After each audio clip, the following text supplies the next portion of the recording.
All right, so we're checking out the HOVSCO HovRanger. So this is a mountain bike style e-bike with a torque sensor. And this does come with different versions. I believe you can now get this with the fenders and the rear rack for free. Mine did not come with that, but those are pretty easy to add on. It also comes in a number of different colors. This is the indigo blue. I believe it comes in like a dark gray, black, red color as well. Check the website. There might be some other additional colors. The frame is pretty interesting. Kind of like this slope back, very sleek looking for a mountain bike. Pretty big battery in here. It is 48 volts, 15 amp hours, 720 watt hours. And they do have Samsung LG cells in there, so high quality. It's a high quality battery. The range on this battery is going to be 40 to 60 miles, so 40 miles on throttle only, 60 miles on pedal assist.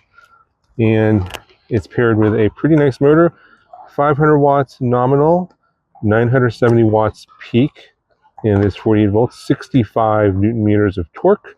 Frame is very solid looking overall. Max payload is 450 pounds. The seat height is adjustable there, and rider height is going to be from 5'1" to 6'7", so pretty wide range there for this particular bike. And I'll put up here a little screen grab of all the pertinent, relevant dimensions of the bike for your viewing pleasure. The bike weighs 55.8 pounds with the battery. The tires on here are Chaoyang branded, as you can see, and it's got an off-road tread, 27.5 inches by 2.25 inches, so not quite a road tire and not quite a fat tire either. It's a little bit in between, but it is intended for mountain biking. And it does come with a pretty standard fork suspension in the front here with a lockout and an adjustment. It is, as you can see here, branded Zoom Forgo. Got a Shimano Tourney 7-speed derailleur here in the back, and we have a nice metal chain guard on both sides here in the front. And again, this is a torque sensor, so we will be testing that out in the speed test, and I'll show you what that's like in a little bit.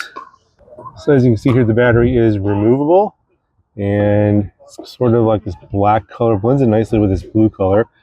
And the interesting about this particular battery is this have on the inside, you have to actually pop it out. It has a giant LED you can turn on. It has like an SOS mode. So I guess in a off-roading camping scenario, you could use it as a really large camping light. I've never seen that in any kind of e-bike, but it's a pretty useful feature. And the charger on this one is a 54.6 volt 3 amp charger, so it takes about 7 hours to charge from empty to full. The seat on here is pretty standard for most mountain bikes, but it has a fair amount of cushion.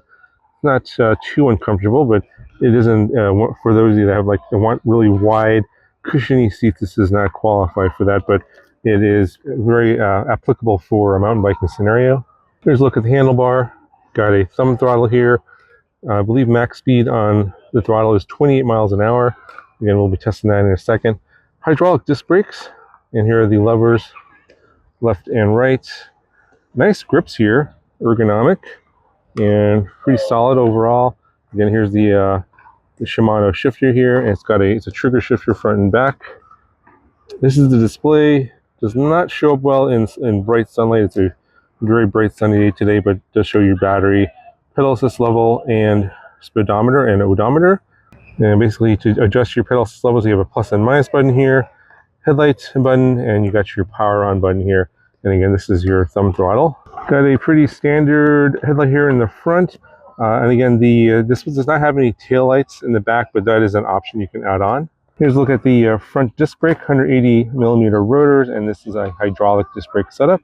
And here's a look at the rear disc brake, also 180 millimeter disc, and again, hydraulic disc brake setup here.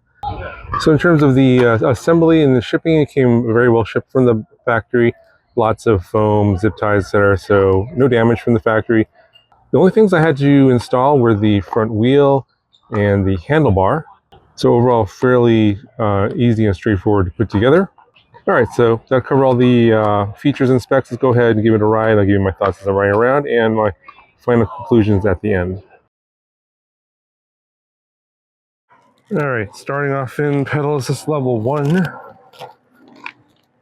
and the motor just kicked in right away. Maybe about a quarter of a turn of the crankshaft, and the bike does move, or the motor kicks in right away. But it is a torque sensor, so well, the way a torque sensor works is instead of giving you full motor power, it will basically give you more power as you apply more effort. And I'm just applying sort of casual effort here. This is what I normally do for the speed test with the torque sensors. I don't give maximum effort because you can go much faster if you're just going all out. And most people aren't going to ride like that. So I'm just giving sort of moderate effort here. So pedal assist level 1, we're at a nice steady 11 miles an hour. Let's go to level 2. And not noticing much difference in motor power. Let's go ahead and gear up a little bit here.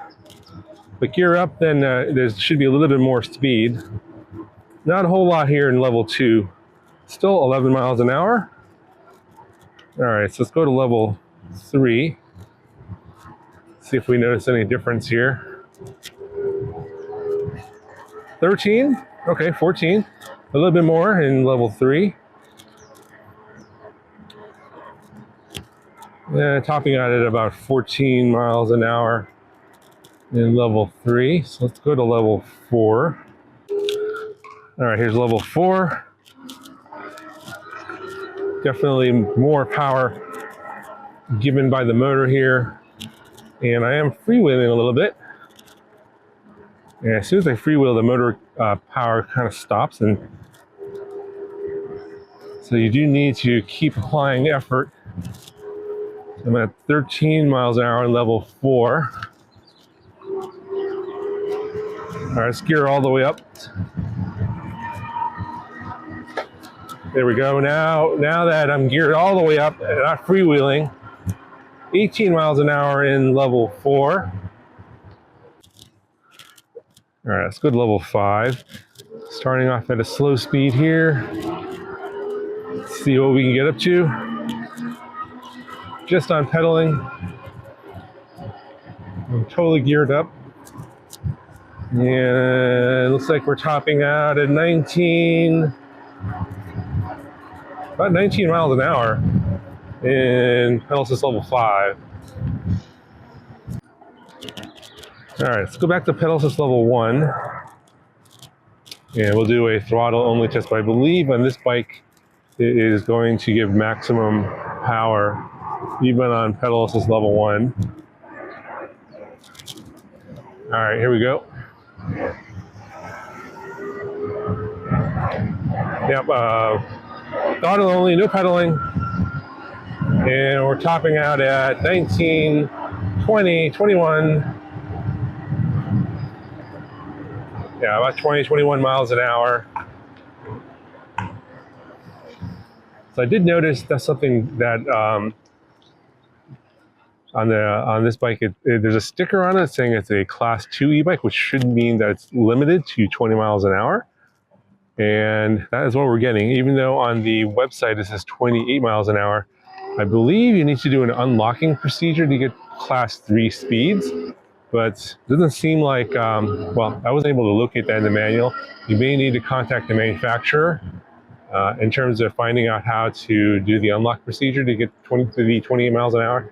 Because this bike with this motor is definitely capable of that speed.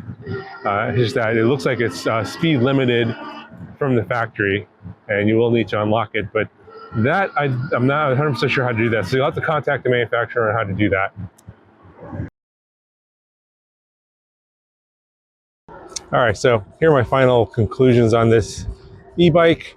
I think for those of you that are primarily mountain biking, the torque sensor is probably ideal for that situation because, especially if you're going uphill, it provides an adequate amount of power for those uphill climbs, and definitely more appropriate than a cadence sensor e-bike. So they got that right in terms of the style of sensor for the style of bike. It matches perfectly. The ride is overall comfortable for what it is. No rear suspension, no giant seat, but again, this is not intended to be a covered bike. It's intended for going off-roading. I think overall the build quality is fairly good for the price. In terms of the frame, very strong, sturdy. All that is very solid, no complaints. The build wasn't terribly difficult either, fairly straightforward. The couple of things I do have to complain about is that you do have to use an app to unlock the bike. So they do have an app which you can keep track of your rides, and it has like things like speed and other metrics that you can keep track of. But you need that to unlock the bike, because if you don't have that, you are limited to like 6 miles an hour.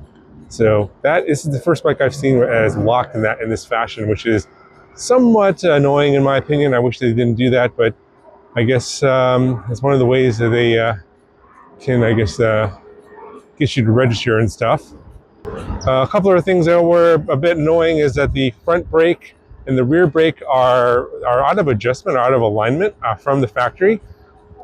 For something at this price point, it's a little bit unexpected.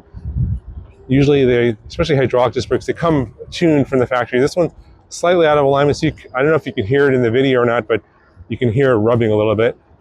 Other than that, the bike overall is pretty solid, so you can't really complain too much. Last thing to note is that the bike does come with a 2-year warranty, and they do have many dealers in the US. So if you are a US buyer and you want to have parts support at a local shop, they do have a wide network in the United States for spare parts and stuff. So if you worry about repairs and maintainability in the future, then this is one of the few companies that has presence here in the United States. Anyway, that's going to cover for this video. I'll put a link down in the video description if you guys want to check it out. And I'll talk to you guys in the next one.